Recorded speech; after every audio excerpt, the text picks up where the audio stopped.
February 9th, 2026. We're reading chapter 15.5 in parts. Today is part 6, page 1497 to page 1506. Ways of reflecting wisely. Yo niso mana sikara. Sound analysis. 15.5J. Reflection corresponding to analytic discussion. 15.5K. Reflecting on perspective of the truth. 15.5L. Reflecting on the component factors of yo niso mana sikara. 15.5M. Reflecting on the sequence of momentary events of sound analysis of yo niso mana sikara. 15.5N. Reflecting on the interrelationship of causes and conditions or causality of cause and effects of karma. 15.5O. Reflecting on the prerequisites and the qualification for sound analysis. Yo niso mana sikara. 15.5J. Chapter 15. The top of page 1497. Analytical discussion in Pali is called vibhajavata. It is literally a method of reflection, but rather a method of speaking or a method of describing principles contained in specific teachings.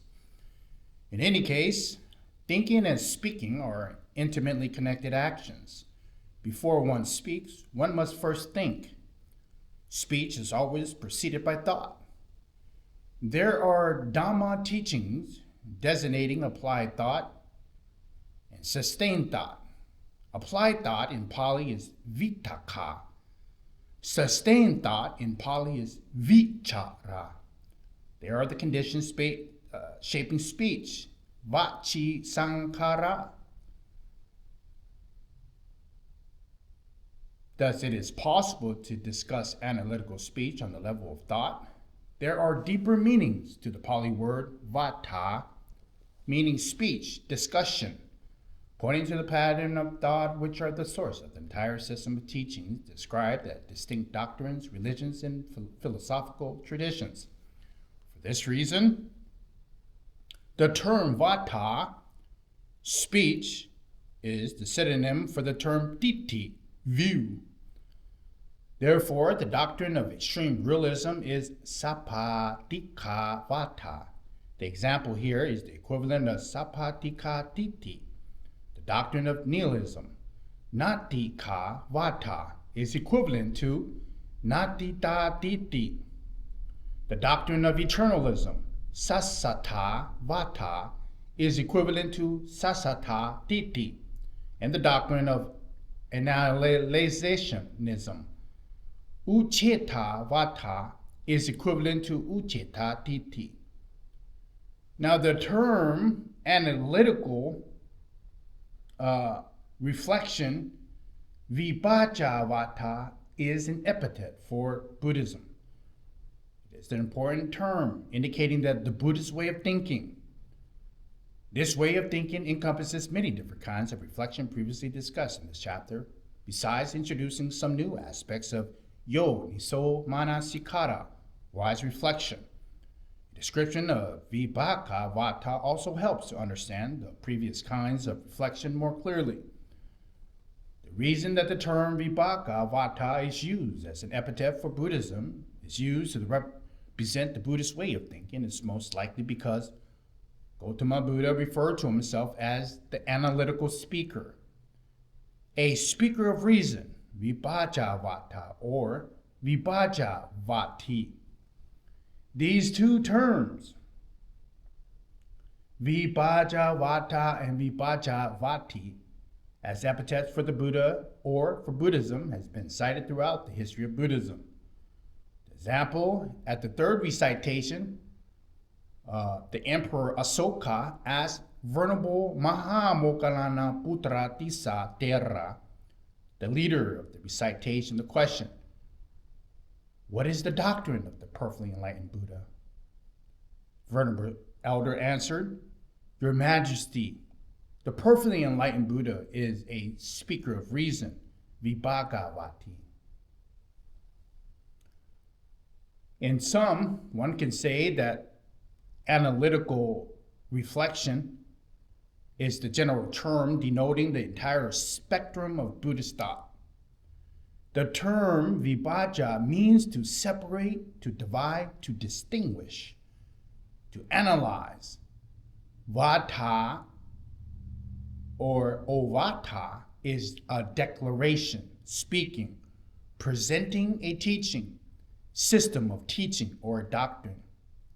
Vibhaja vata, thus translated as discerning speech, discriminative speech, or analytical system of teaching. The distinctive attribute of this kind of thinking and speaking is to discern and to express the truth by analyzing all aspects of the features of specific arisen phenomenon. One does not grasp onto a single aspect or limit a number of aspects and then draw an imprecise, approximate conclusion, nor does one hastily judge the value or goodness of something by looking at it in a single perspective or at it from a limited feature. Speech, that is the opposite, is vibhaja vata. It's called ikamsa vata, which translated is one-sided speech. Here one looks at only one aspect, one side, or one part of the phenomenon, and then draws the conclusion about the object in its entirety, or one speaks based on stereotypes. Analytical reflection can be divided into different ways of thinking. Vibhaja vata. 15.5K. Reflecting on the perspective of satya, truth. This way of thinking can be subdivided into two factors. The first factor of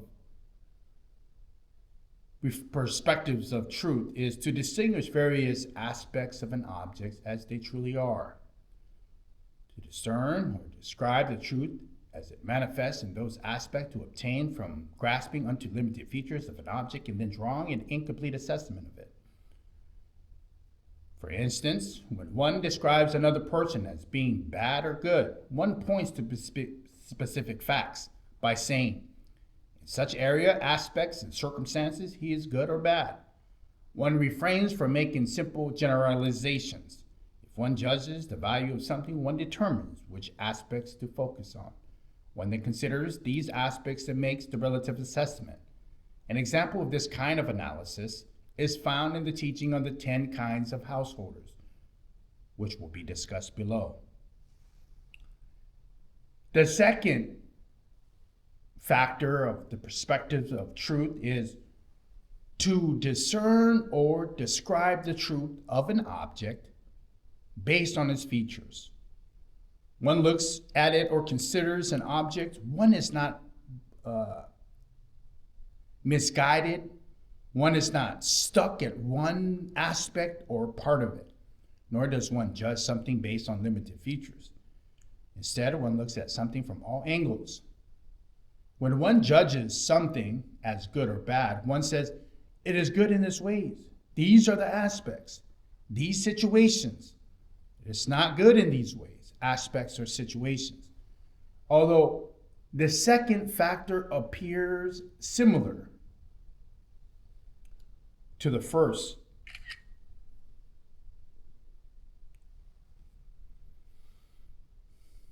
it is distinct. Moreover, the second factor appears similar to the first. It reinforces and completes the first factor. Examples of the kind of analysis are the teachings on the 10 kinds of householders and the teaching on the praiseworthy and blameworthy monks, both forest monks and village monks. This way of thinking leads to an understanding of how various factors or attributes gathered together into an integrated whole, thus give rise to a particular phenomenon or event, and leads to a broad discernment of things or events by seeing how things are composed of various factors. 15.5L, reflecting on component factors of Yoniso Manasikara. Here one analyzes an object in order to gain a thorough understanding of it. Something that exists as a collection of subsidiary factors, and it's not stuck at the external appearances, nor is one deceived by overall image of an object. The example here is one separates a person into body and mind, namarupa, or into the 5 skandha, the 5 groups of aggregates, and further analyzes each factor until one sees the characteristics of anatta, non-self. This is the path to fully comprehending satchat of conditioned phenomenon, the truth of conditioned phenomenon. This form of analytical thinking, vibhaja or vata, is the same as the second kind of reflection, the method of analyzing component factors described earlier in this chapter. It is not necessary to expand on it here. The term vibhajavata was not originally used to denote an analysis of component factors, but authors of later texts use it in this broad sense. And thus I have included it in this discussion. 15.5M, reflecting on the sequence of monetary events.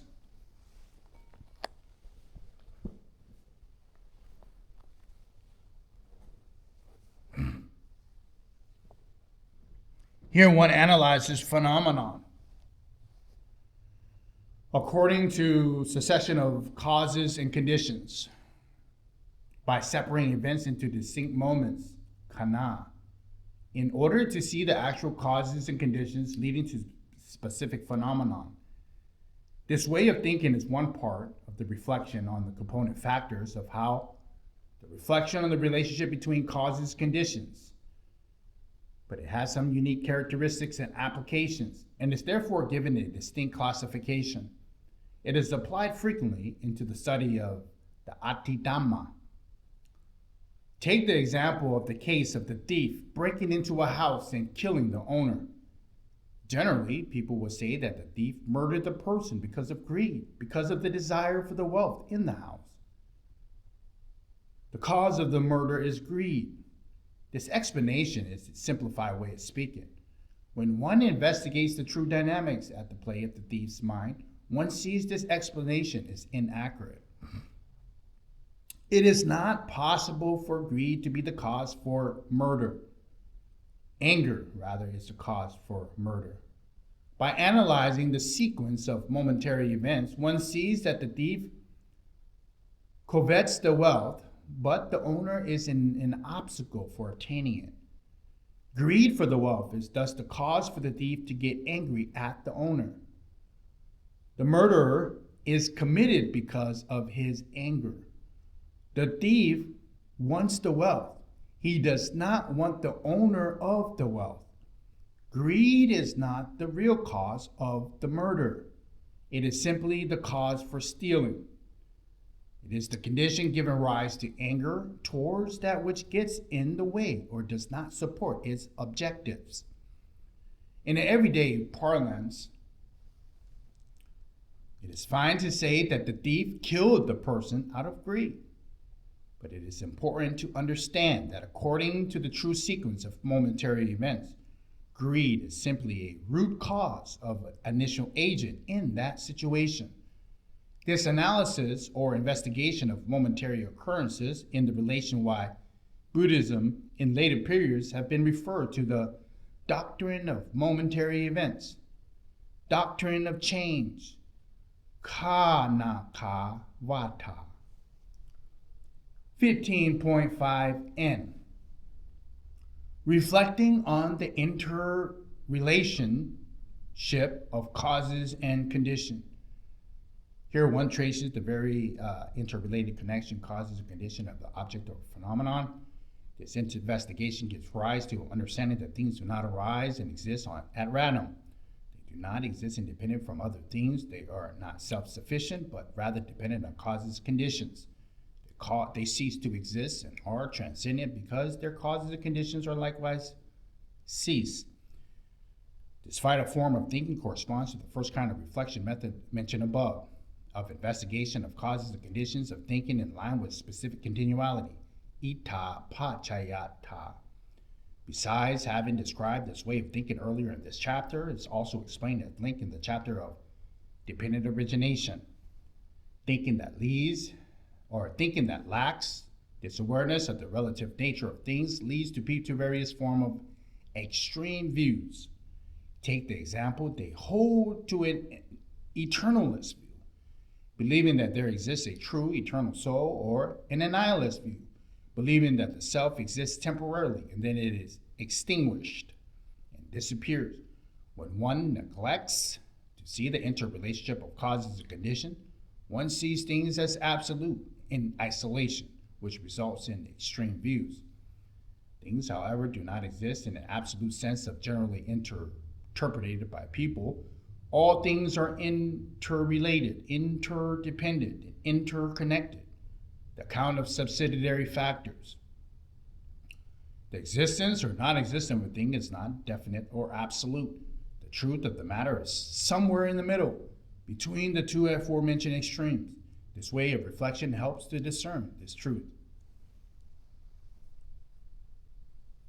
According to this way of thinking, Gautama Buddha proclaimed the objectives of the middle teaching. He did not say that this exists or that does not exist, but rather stated, because this exists, that also exists. Because this does not exist, that too does not exist. Or, this exists when that too exists. This does not exist when that does not exist. This principle of truth is referred to specific continuality or dependent origination. On the teachings of the truth is called the middle way. This way of thinking can thus be called reflection corresponding to the middle teaching, or reflection in line with the middle truth. Besides preventing from one seeing things or problems in an isolated absolute sense, and helping one to think in a smooth, unobstructive way, a reflection on the interrelationship between causes and conditions helps us to recognize and match causes and conditions with their respective truths. This subject matter is connected to three common areas of confusion for people.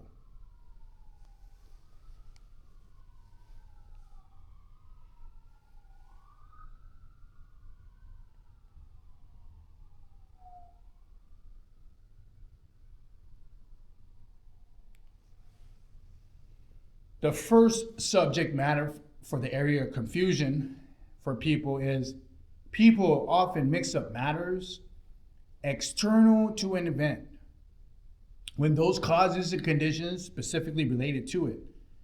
In the case that an immoral person reaps some kind of reward that is generally considered to be good,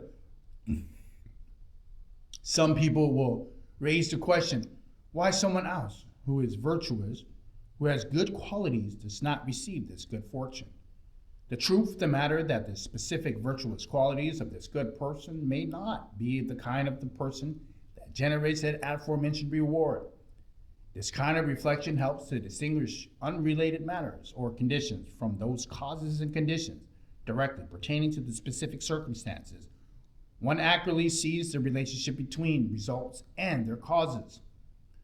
The second cause for confusion for people is people are often not aware of how different causes and conditions can lead to similar results, how the same causes and conditions may not always lead to the same results. The Buddha encouraged some monks to live alone in the forest, while other monks, he discouraged this. He reflected on the motive, the cause, that is, for a specific monk's intention. The acquisition of wealth may result from diligence and hard work, from pleasing a wealthy donor, or from theft. A person may be praised because he acts virtuously in society that honors virtue. Or he may be praised even as the result of doing bad actions, if they satisfy someone else's desires. In these situations, it is necessary to recognize how these variant causes and conditions give rise to similar results, also generate others, distinct results which do not have taken into account. Similarly, two people may perform the same good actions.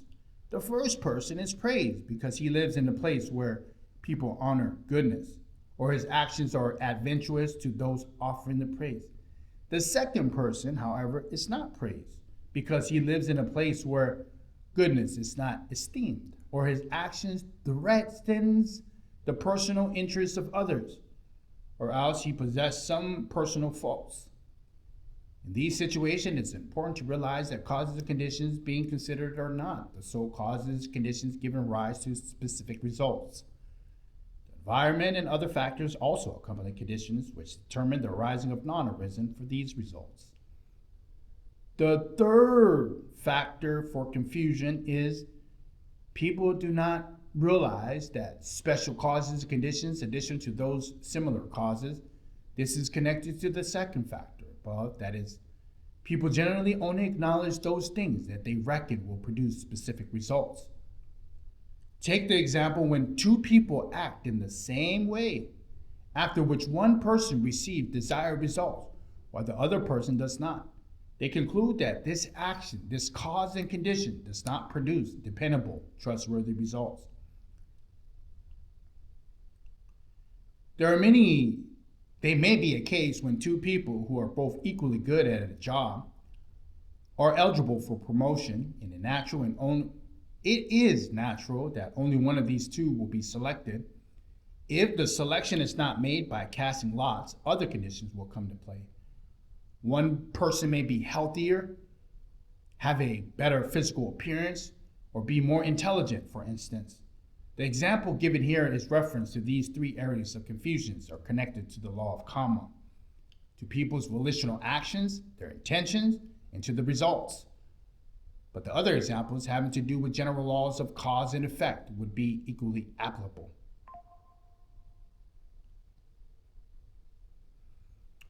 Finally, 15.50. Reflecting on prerequisites and qualifications of yo niso mana sikara, sound analysis. This commonly encountered from analytical reflection refers to discerning or expressing the truth by considering applying prerequisites and qualifications. The example in the case of these questions are posed: should one associate with these people or not?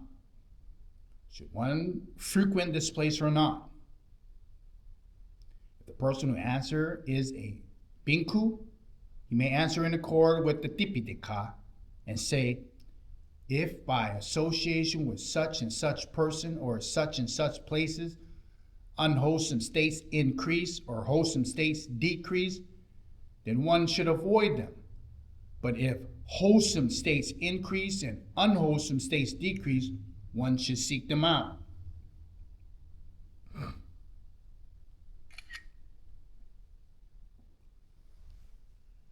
And the answer to the question should be a monk. Observe the austere practices. Someone who knows the Dhamma, the discipline well, will say, if a monk meditation improves, then he should observe these practices. If the monk's meditation deteriorates, then he should not observe these practices. If a monk's meditation improves, regardless of whether he observes these practices or not, if he wishes to assist latter generations, then he should observe them. If a monk's meditation deteriorates, regardless of whether he observes these practices or not, he should observe them to establish a basis for personal disposition. If someone were to ask whether the Buddha is a prominent proponent for annihilism, or a nihilism view, uchetavata, by answering according to the Buddha's own words, one should say, if you are using the term in this definition, then yes. But if you are using it in this other definition, then no. Similarly, if one were to ask whether a monk who lives or who likes to live in solitude or to wander alone can be called one who practices according to the Buddha's teaching, one would need to answer by stating certain qualifications. Taking the example from modern studies of education, the question comes up whether to allow children to encounter particular social influences, like news or shows broadcast by medias without any supervision, or to what extent they should be supervised. If one answers with analytical reflection, one does not speak rashly or in an ill-considered way, but rather examines this matter by taking certain considerations and conditions into account.